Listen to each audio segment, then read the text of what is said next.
వీళ్ళు ఎటు ఉండాలి అంటే తిరుమల అనేది తమ కార్యక్షేత్రంగా వీళ్ళు డిసైడ్ అయిపోయి ఉంటున్నారు. డిసైడ్ అయిపోయిన తర్వాత దాన్ని నిలబెట్టుకోవడానికి ఎటు ఉండాలి అనేది ఒక స్ట్రాటజికల్గా వెళ్తున్నారు. ఆ స్ట్రాటజీలో భాగంగానే ఆయన ఇప్పుడు అప్పీల్ చేసుకుని, బాబు నన్ను మీ వైపు ఉంచుకోండి, ఉంచుకోవడం ద్వారా మీకు చాలా లాభాలు ఉంటాయి అనేది మాట్లాడలేదు. కానీ హింట్ అదే, మీరు నన్ను రకరకాలుగా వినియోగించుకోవచ్చు, నేను ఉపయోగపడతాను కూడా. గతంలో వచ్చినటువంటి వీడియో ఏదైతే ఆయన నాది కాదు అని చెప్పాడు, అప్పుడు డినై చేశాడు, అది నా వాయిస్ కాదు అన్నాడు ఆయన. అయితే అందులో 2 విషయాలు స్పష్టంగా చెప్పాడు. అదే ఇప్పుడు మాట్లాడుతోంది కూడా అందరూ.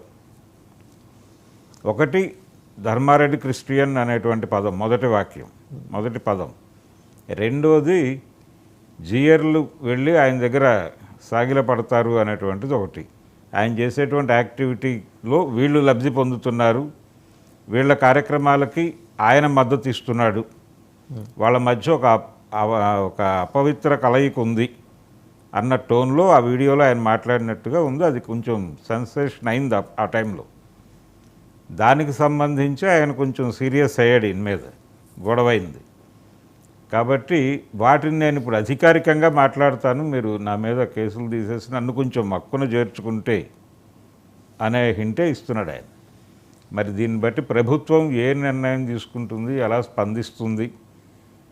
రమణ దీక్షితులు గారికి ఆయన దగ్గర ఉన్నటువంటి రకరకాల సమాచారాన్ని ప్రభుత్వం తన వ్యూహంలో భాగంగా టీటీడీ చంద్రబాబు గారు ఈ మధ్య చెప్పినట్టు ప్రక్షాళన కార్యక్రమం టీటీడీతో మొదలవుతుంది అని చెప్పాడు. ఆ టీటీడీ ప్రక్షాళన అనేటువంటి కార్యక్రమంలో ఈయనని ఏ మేరకు వాడుకుంటారు? ఈయన ఆ ప్రక్షాళనకి ఈయన అంకురార్పణ చేసినట్టు అనుకోవచ్చా?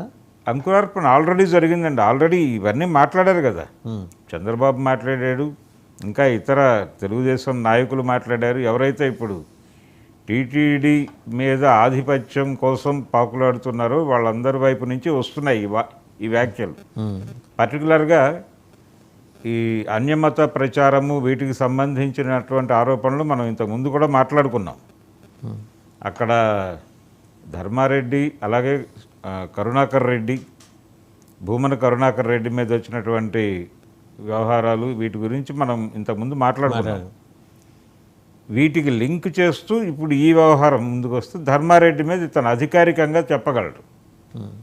కాబట్టి కొంత ఆ ఆర్గ్యుమెంట్కి ఒక రైజ్ ఇవ్వడానికి ఉపయోగపడుతుంది ఇది. అట్లా ఉపయోగించుకుంటారా, లేకపోతే సీరియస్గానే ఆ రోజున అలా మాట్లాడిన వాడు రేపు పొద్దున వేరేగా మాట్లాడాలని గ్యారంటీ ఉందా? అంటే లాయల్టీ ఏమిటి? లాయల్టీలు షిఫ్ట్ చేసే వాళ్ళని భుజానేసుకోవటం ఎంతవరకు ప్రయోజనం అనేది ఆలోచించాలి వీళ్ళు. అలా ఆలోచిస్తే రమణ దీక్షితులు గారికి ఆయన విజ్ఞప్తిని పక్కన పెట్టేసే ఛాన్సే ఉంది.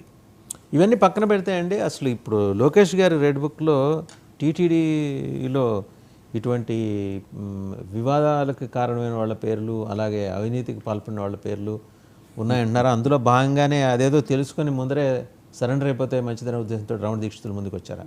సరెండర్ అవటము అంటే తనని తాను, ఇందాక మనం అనుకున్నట్టుగా తనని తాను నివేదించుకోవటం అనే కార్యక్రమం అయితే ఉంది. రెడ్ బుక్లో తన పేరు ఉంది అనేది ఎందుకు భయపడతాడు ఆయన? ఆల్రెడీ ఒక క్రైసిస్లో ఉన్నాడు ఆయన. గత ప్రభుత్వంతో ఇబ్బందులు పడ్డటువంటి జాబితాలో ఉన్నాడు. అందరితోనూ ఇబ్బందులు ఉన్నాయి, అంతకుముందు తెలుగుదేశంతో కూడా ఇబ్బందులు ఉన్నాయి. నిజానికి ఆ రోజున అప్పుడు తెలుగుదేశం పార్టీ మీద ఆరోపణలు జరగటంలో కూడా ఈయనే కీలకంగా వ్యవహరించాడు. అంటే అప్పుడు లాయల్టీ మార్చాడు, మళ్ళీ ఇప్పుడు లాయల్టీ మారుస్తున్నాడు. ఈ 2 సీన్లు అంటే 5 ఏళ్ల తేడాలో జరిగినటువంటి ఈ 2 సన్నివేశాలని, దాని నుంచి రమణ దీక్షితుల వ్యక్తిత్వం ఏమిటి అనేది అర్థమవుతుంది క్లియర్గానే. అర్థమైన తర్వాత ఇతన్ని ఏ మేరకు వీళ్ళు సేవ్ చేయగలరు? ఇప్పుడు ఆయన నివేదించుకుంటానని చెప్తున్నాడు. బాబు నా దగ్గర చాలా రకరకాల సాక్ష్యాధారాలు ఉన్నాయి, నేను రకరకాలుగా మీకు ఉపయోగపడగలను అని చెప్పే ప్రయత్నం చేస్తున్నాడు. ఈ ప్రయత్నాన్ని యాక్సెప్ట్ చేస్తే రేపు పొద్దున మళ్ళీ స్టాండ్ మార్చడానికి గ్యారంటీ ఏం లేదు. అంటే తన వ్యక్తిగతమైనటువంటి ప్రయోజనాలే ప్రధానంగా అతను వ్యవహరిస్తున్నట్టుగా కనిపిస్తుంది మనకి.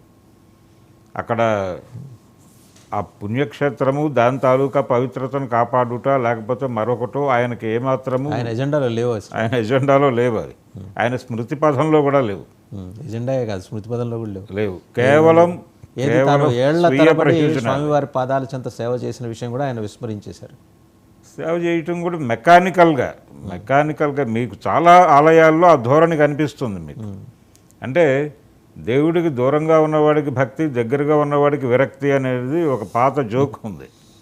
అలా మీరు ఏ ఆలయంలో అయినా కానీ అర్చకుల వ్యవహార శైలిలో కొంచెం ఆ నెగ్లిజెన్స్ కనిపిస్తుంది, నిర్లక్ష్య ధోరణి కనిపిస్తుంది.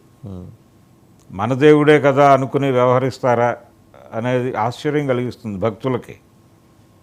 కొన్ని ఆలయాల్లో ఈ కాంట్రాక్టర్లు ఉంటారు, ఈ కొబ్బరి చిప్పల కాంట్రాక్టర్ల దగ్గర నుంచి మొదలు పెడితే రకరకాల కాంట్రాక్టర్లు లోపల వ్యవహారాలకు సంబంధించి ఉంటారు. వాళ్ళతో వీళ్ళు ఆర్థిక లావాదేవీలు నడుపుతూ ఉంటారు రైట్. అర్చకులు. ఇది సీరియస్గా ఆ ఏరియాలోకి కనుక ఎంటర్ అయితే చాలా జుగుప్స కలిగించే లెవెల్ వ్యవహారాలు కూడా తెలుస్తాయి. ఎందుకు జరుగుతున్నాయి ఇవన్నీ ఆలయాల్లో అనేది వేరే గొడవ, అది ధార్మిక